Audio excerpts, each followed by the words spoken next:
Hi, this is Dr. Erickson coming to you from California. We're pleased to have a guest with us on today that I believe is going to really shed some light on herd immunity. We have Dr. Wittkowski, and he has a master's in biostatistics. He is a PhD in computer science, and he has a doctor of science in medical biometry. And thank you for coming on the Zoom meeting today. Thank you for having me. Would you please tell us, I think a lot of people would like to know, is there a difference between flu and COVID from your experience? Before I'm answering this, let me make two statements because I'm currently being thrown dirt at. First is, I never claimed to have been a professor at Rockefeller University, although I was there for 20 years. And I have a company that is producing drugs for age-related conditions, including a drug to reduce the severity of COVID. Okay. So now I can answer your question. I don't think that there is a fundamental difference between COVID and flus. It may be that some more elderly people dying with COVID and some more younger people dying with some of the flus, but that is a gradual difference. All flus are different, but there's no fundamental difference. Could you speak to herd immunity and what you've seen over your 35 years of experience, and are we taking the right approach, and would you recommend us looking at maybe Sweden or some other countries and getting some input for how they're handling the crisis? With very few exceptions, and one was 100 years ago, right after the First World War, when there was no antibiotics around. But ever since then, flus do exactly the same thing. They come for 2 weeks, they peak, and they go for 2 weeks. And if you leave them alone, it's over after 5 weeks or even less.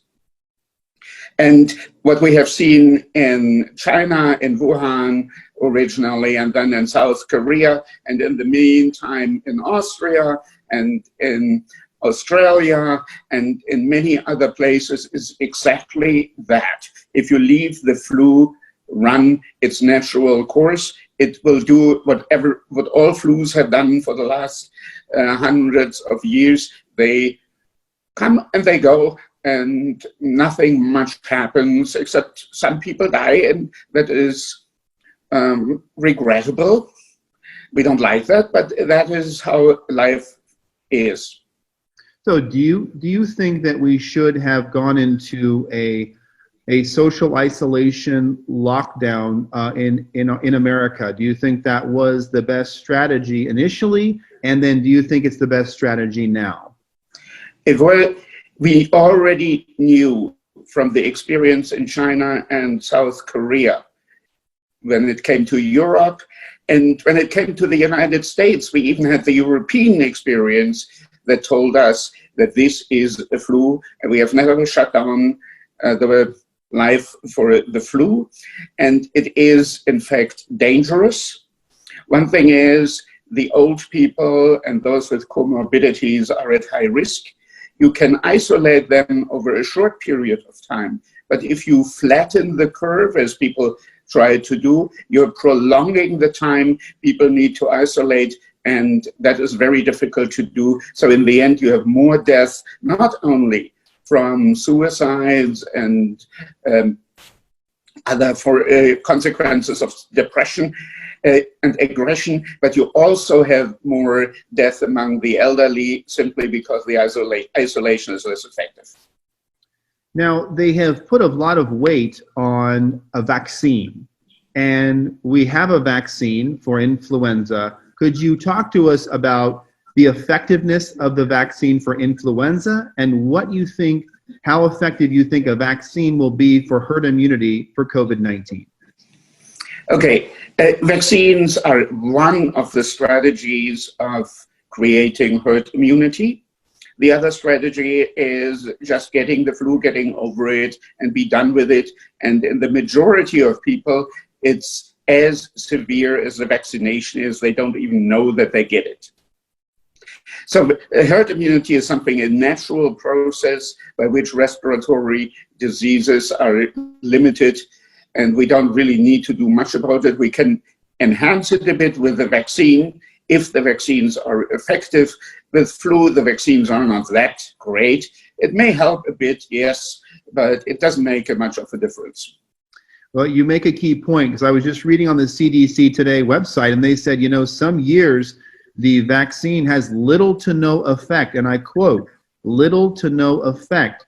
And I've been, you know, treating patients for many, many years, and just because you have a vaccine, a lot of times 40 to 50% of the population won't take it, and of those who take it, it works in about 30% of the time. So well, the problem is that every virus that spreads is a new virus. Otherwise, it wouldn't spread. And if it's a new virus, we don't have a good vaccine against it. We may have vaccines against similar viruses that have something that's called cross immunity, so they may help a bit, but it is not something that is, it's not like the smallpox where we knew we have a vaccine that deals with the disease, and if you take the vaccine, you don't get the disease. With flus, it's never the case like that. So when we look at Sweden compared to us, I was listening to their chief of epidemiology, and he's doing some interviews, and they went for a strategy of all kids under 16 are in school, businesses are still functioning, people are doing a little bit of social distancing, they're isolating in their homes. They went sort of more of a hybrid approach instead of a full close down. Do you think that's a good strategy? I think it's a very good strategy. And what we have seen in Sweden is not the disaster that people have expected there. They are doing pretty well. Maybe they have a few more infections than the neighboring Denmark or Norway, but we will know that only in the end, because we don't know if it's just a shift. But even if the number of cases should be 20% higher in Sweden than in Norway, that is nothing compared to the devastating effects that the shutdown of society and economy has. So you're saying the collateral damage is essentially more significant than the actual disease from the virus? Yes. That's fascinating. One numbers I look at is death per million, and I compared Sweden has 200 deaths per million. Italy and Spain both have in the 400 deaths per million. Italy and Spain are in tight lockdown, and Sweden is not. So I'm inclined to think that maybe an approach close to Sweden that doesn't absolutely tank our economy is probably at this point a better strategy than fully locking us down. I wouldn't compare Sweden to Italy and Spain, because Italy and Spain had a very bad epidemic for reasons that we don't really understand yet. But Sweden wasn't much better than the United States or other countries who had just were in the middle of the ballpark. Yeah, so I think one of the key things I'm focusing on is, if we had not done a lockdown, do you think our herd immunity would have spiked and come down by now? Yes. The duration of the epidemic would have been much shorter, and we should have done something that in the United States was missed an opportunity. I don't know why politicians missed that. We knew from Italy that the elderly are at a particularly high risk. And then we saw very early on in February, end of February, in Seattle, that a lot of people in one nursing home died. And that should have been a red flag, and we should have closed all nursing homes in the United States to pay the nurses and other personnel overtime so that they can stay for 3 or 4 weeks with the people and let nobody get into the nursing home. And this would have prevented thousands of deaths. it would have been much more effective than the potentially counter-effective closure of schools. Now, I heard your interview on China, and you went through the data and revealed that February 6th, I believe it was, is when China peaked, and then it came right back down, and they imposed measures to lock down on the 21st, if I recall the data. So the first lockdown, as it's called, was they just isolated the city of Wuhan, but they did not force people to stay at home. So life within Wuhan went on almost as it was before. They just closed the railroad and the highways leading out of Wuhan. And the virus doesn't care. Now, I noticed that you had also mentioned that the pandemic is over in China, no new cases reported. Do you think the data coming out of China is accurate? Well, we have seen satellite images during the epidemic showing that streets were empty and hospitals were built and there was a huge drama, and now we don't see anything of that. So obviously it's not so bad as it was. And then we also have seen South Korea. And whatever you think about China, I think South Korea is a country that has a lot more credibility here. And there we have seen an epidemic like every other epidemic. In South Korea, the government was very proud never to have shut down the country, never to have imposed things to people that would run counter the concept of democracy. So they gave recommendations, and then what we saw in South Korea indicates that people followed these recommendations to some extent, because after we saw the epidemic peak and go back, there were for 3 weeks, there was kind of a tail where we had small number of cases per day, and that lasted for about 3 weeks. And that is what we would expect if we don't have herd immunity yet. It takes some time for herd immunity to build. And once there is herd immunity, and that was for a week ago or 2 weeks ago, I forgot when it was, the numbers go down and the epidemic is over. Let me transition to testing here real quick. My centers, I have 7 medical centers. We've done about 6,000 tests. They're the nasopharyngeal swabs, the PCR test. We have about 413 positives, which is about 7%. Now, Stanford did their study with the antibodies. They did 3,300, and they had about a 2.5 to 4.16% positive rate. So they were estimating, public health recorded 956 cases, and they're saying there's somewhere between 50 and 80,000 in Santa Clara. We're estimating 7% of 900,000 people. So we're seeing 50 to 80 times the number of people who have had positive COVID than the health departments are predicting. What is your take on testing? Do we need to do it? Do we not need to do it? Okay, the first thing is to differentiate between virus testing and antibody testing.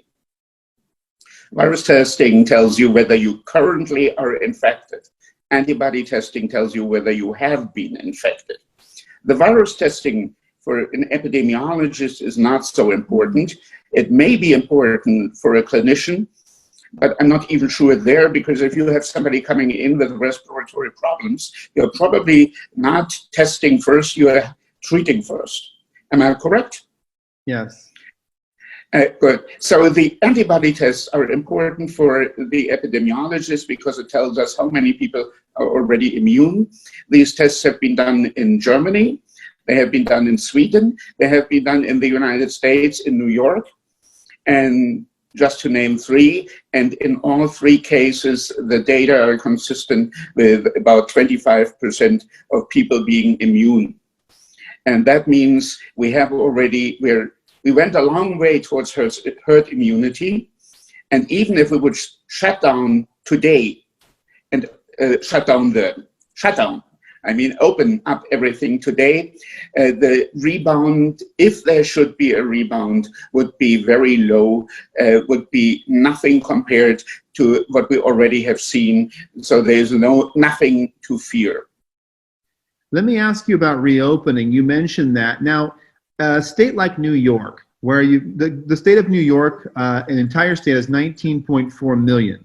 And they're, in like New York City, they're really close together. Where I live in Kern County, we have 900,000 people. It's one of the biggest counties in California. Everyone's spread out. We drive cars. We don't ride the subway. So if they said, Doctor, how would you open up New York and how would you open up California? Would you have a same or a different strategy?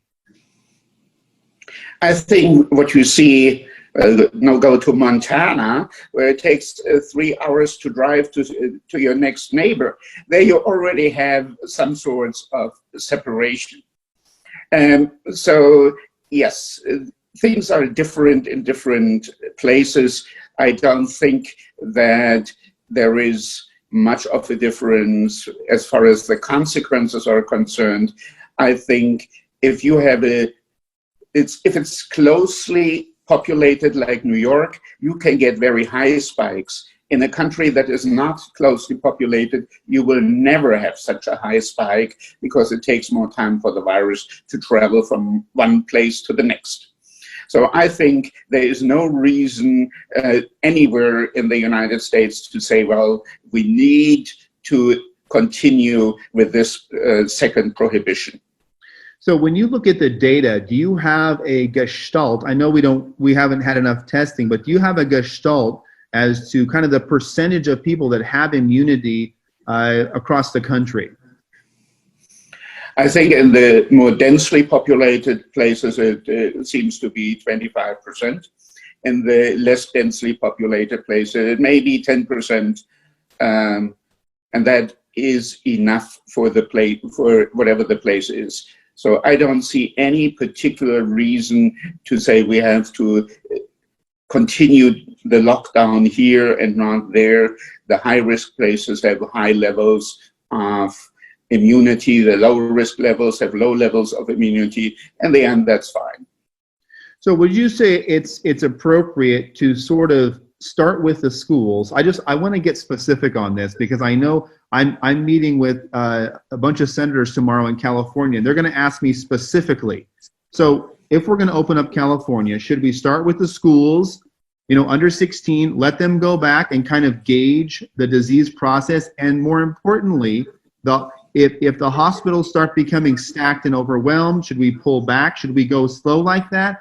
Kind of give us a sense of how you would open up California. I also had these concerns in the beginning. My suggestion would also have been to undo what should never have been done before, and that was closing the schools. So the first step should be opening schools as soon as possible, as the scientific advisory board to the German government told the German government. It's the Leopoldina. So that schools should be opened immediately. Would I wait? Now that we have seen that the more densely populated areas have already sufficient levels of herd immunity or moving towards herd immunity, I think we should just open everything. I don't see any reason to wait any longer. Okay. Well, that's helpful, and I think getting that message out there is clear, because I think a lot of the people that I hear talking oftentimes are pointing out the problem without giving a clear path to the solution. So that's actually very helpful for me to let them know what experts that are analyzing the mathematical data behind this are saying. So that's really helpful. That answers a lot of my questions. Do you mind if I quote you when I go on these national media syndicates? Not at all. I'd be happy to provide. I think that is one opportunity and obligation that we have as scientists to reach out to politicians, even if they don't like to talk to scientists, to say we have something to say and there are things we can provide that could help and prevent further damage from being done. Okay, well, that's all I have for you. I think you've been really concise in getting to the point. I appreciate your time. and your efforts and your experience. It's actually been very helpful for me. I've watched your video multiple times, and I appreciate it. So thank you for making time for me. Thank you for having me. All right, have a good day. Call whenever you need some more information. I'll be happy to answer any question you may have. Okay, thank you, doctor. Have a good day. You too.